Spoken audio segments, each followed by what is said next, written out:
પંચમહાલના ઘોગંબા તાલુકાના જોરાપુરા ગામમાં પ્રથમ વરસાદમાં જ નાળું ધોવાઈ ગયું છે।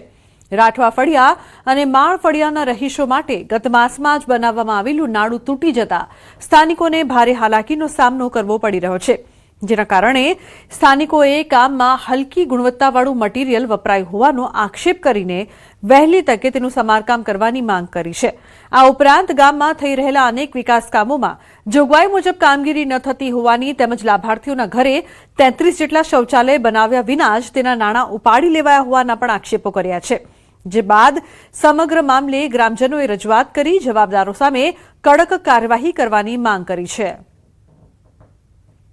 પહેલા જ વરસાદે તૂટી ગયેલ છે તો એને અમને રસ્તાની સુવિધા થાય એવી માંગ 15 દિવસની પહેલા બનાવેલું છે અને પછી તૂટી ગયેલ છે પહેલા જ વરસાદમાં।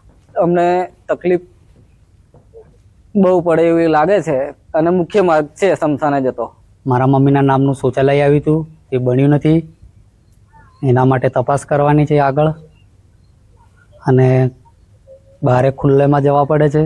મારા મમ્મીના નામના શૌચાલય આવ્યું હતું, એના 12,000 રૂપિયા ઉપડી ગયા છે, તે એમને મળ્યા નથી। ગામના શૌચાલય 33 જેવા ગ્રામ પંચાયત એના ફોટા બતાવી અને ગ્રામ પંચાયતમાં પૈસા નાખી અને ડાયરેક્ટ ઉચાપત થયેલી છે। કોઈ લાભાર્થીને એ જાજરાનો લાભ મળેલો નથી।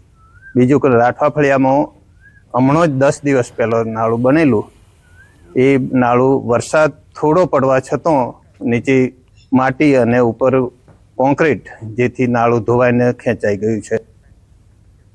તો વરસાદ ખેંચાતા સાણંદના ખેડૂતોની ચિંતા દિવસે ને દિવસે વધી રહી છે।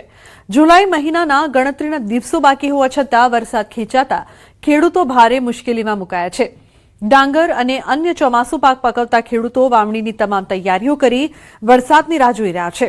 ઘણા ખેડૂતો ડાંગરના ખેતરોમાં વાવણી માટે હજારો રૂપિયાનો ખર્ચ કરી ચૂક્યા છે, પરંતુ વરસાદ ન આવતા પાકને નુકસાન થવાની ભીતિ ઊભી થઈ છે।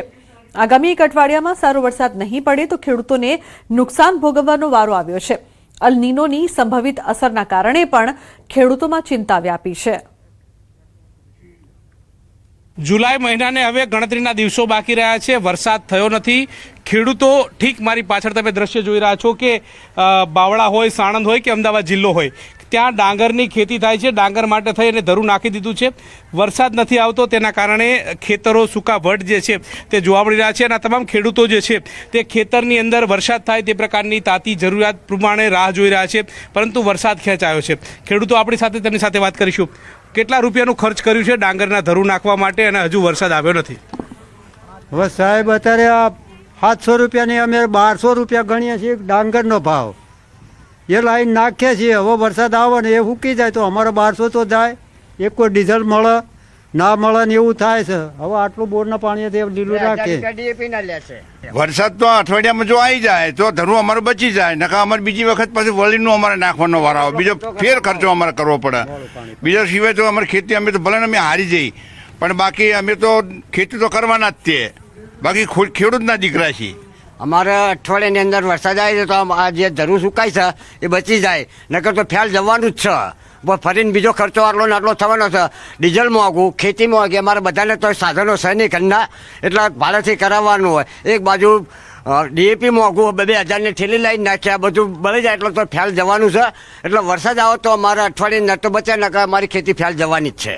જી બિલકુલ, તો ખેડૂતોએ તમામ પ્રકારની તૈયારી કરી દીધી છે, બસ હવે વરસાદની રાહ જોઈ રહ્યા છે, પરંતુ વરસાદ ક્યારે આવશે? જો અઠવાડિયાની અંદર વરસાદ આવે તો ખેડૂતોએ જે ખર્ચ કર્યું છે તે ખર્ચ બચી જાય, અન્યથા ફરીવાર ખર્ચ કરવાની નોબત આવે તે પ્રકારની સ્થિતિનું નિર્માણ થાય તે પ્રકારની ભીતિ ખેડૂતોને સતાવી રહી છે। પંકજ મકવાણા સાથે ગૌતમ શ્રીમાળી, ન્યૂઝ 18 ગુજરાતી, સાણંદ। તો બીજી તરફ આણંદના સોજિત્રામાં વરસાદ ખેંચાતા ડાંગર પકવતા ખેડૂતોની ચિંતા વધી ગઈ છે। તાલુકાના 21 ગામોના ખેડૂતોની મુખ્ય આજીવિકા ડાંગરની ખેતી પર આધારિત છે, ત્યારે ખેડૂતોએ ડાંગરની રોપણી માટે તૈયાર કરેલું ધરું પાણીના અભાવે સડી જતા આર્થિક નુકસાન ભોગવવાનો વારો આવ્યો છે।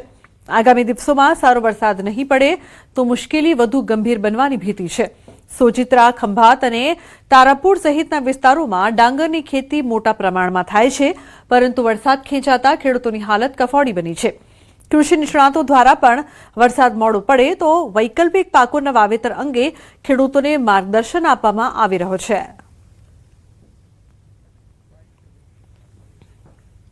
અમે ડાંગરનું ધરું નાખ્યું છે અને વરસાદ પડતો નથી એટલા માટે ડાંગરનું ધરું સુકાઈ જાય છે. સોજિત્રાના 21 ગામમાં કહીએ વરસાદ પડતો નહીં. અત્યારે વરસાદ આવી નહીં રહ્યો અને પાણીના પણ ઠેકાણા નહીં અને મોંઘા બિયારણ અને આ બિયારણને લઈને અત્યારે વરસાદ નહીં હોવાના કારણે ધરુવાડિયા અત્યારે નાશ થઈ ગયો છે. એટલે ચોમાસાની અંદર મગ છે, અડદ છે, ગુવાર છે, મઠ છે, આવા જે કઠોળ પાકો જે છે એ કઠોળ પાકો પણ ટૂંકા ગાળાના હોય, પાણીની જરૂરિયાત ઓછી હોય, એટલે આવા પાકોની પણ વાવણી કરી શકીએ અને એનાથી ફાયદો ખેડૂતોને એ પણ થશે કે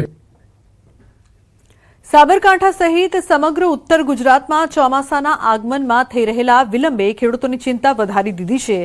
જૂન મહિનાના અંતિમ દિવસો નજીક આવી ગયા હોવા છતાં પણ સંતોષકારક વરસાદ ન વરસતા ચોમાસું ખેતી પર સંકટના વાદળો ઘેરાયા છે.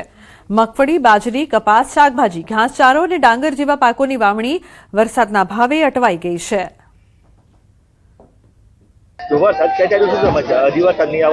હજી વરસાદ નહીં આવતો તો બહુ થોડી વિપરીત પરિસ્થિતિ છે, કારણ કે ઘણા લોકોને 70-80% લોકો ખેડૂતોને જે પાણી ઓછું છે એ લોકોનું વાવેતર થયું નથી, બરોબર, એમને વાવેતર કરવાનું બાકી છે, તો એના કારણે એમને થોડા લેટ પડશે અને સામે બીજા પાકમાં બી નુકસાન થશે અને પાક લેટ વાવવાથી તો નુકસાન થશે જુદું જ.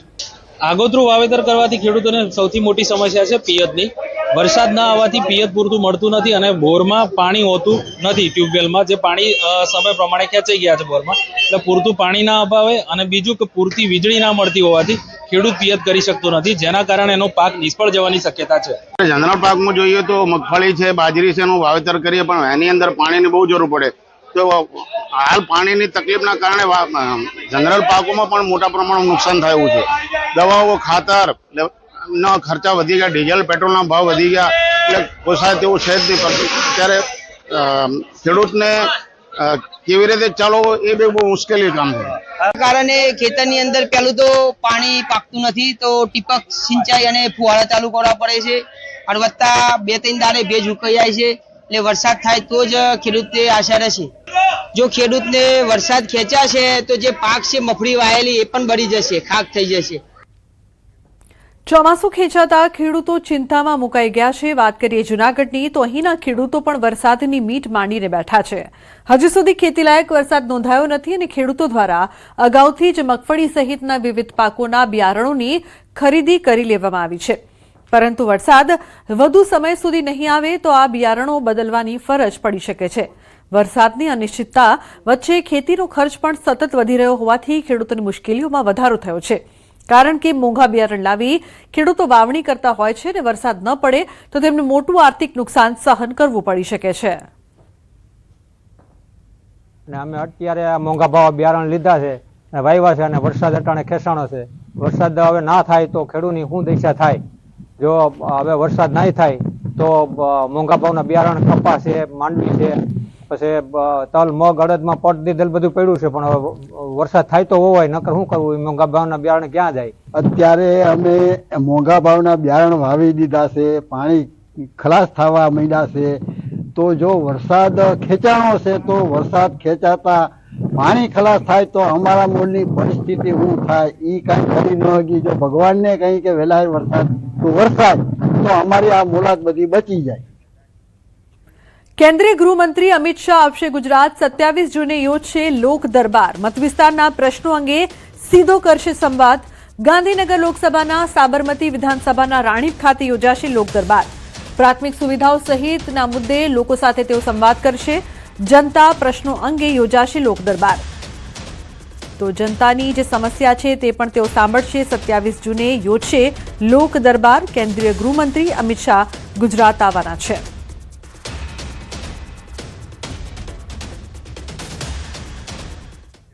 કલોલમાં ટ્રાફિકમાં ફસાયેલા નીતિન પટેલ રોષે ભરાયા. કલોલ પોલીસ પર બગડ્યા નીતિન પટેલ. ટ્રાફિક પોલીસ હાજર ન હોવાથી ગુસ્સે થયા. તો ટ્રાફિક પોલીસ હાજર ન હતી તેઓ ગુસ્સે થયા હતા. ઉલ્લેખનીય છે કે કલોલમાં ટ્રાફિકમાં નીતિન પટેલ ફસાયા હતા. રોષે તેઓ ભરાયા. કલોલ પોલીસ પર તેઓ બગડ્યા પણ ખરા અને ટ્રાફિક પોલીસ હાજર ન હોવાથી તેઓ ગુસ્સે થયા હતા. તો ટ્રાફિક પોલીસ આ વિસ્તારમાં હાજર ન હોવાથી તેઓ ગુસ્સે થયા હતા. ઉલ્લેખનીય છે કે આવી રીતે પેટ્રોલ ડીઝલ વચ્ચે તેવું પણ તેઓ કહેતા જોવા મળ્યા હતા. તો ટ્રાફિકમાં ફસાયેલા નીતિન પટેલ ગુસ્સે અને રોષે જોવા મળી રહ્યા છે. ટ્રાફિક પોલીસ હાજર ન હોવાથી તેઓ ગુસ્સે ભરાયા હતા.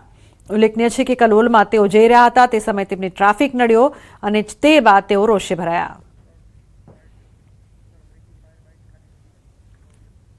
પેટ્રોલ દેશનું કરે છે મોદી સાહેબ પેટ્રોલ બચાવો ડીઝલ બચાવો શું બચાવો આવી રીતે બચાવો હું તમારા ડીએસપી ને કહું છું.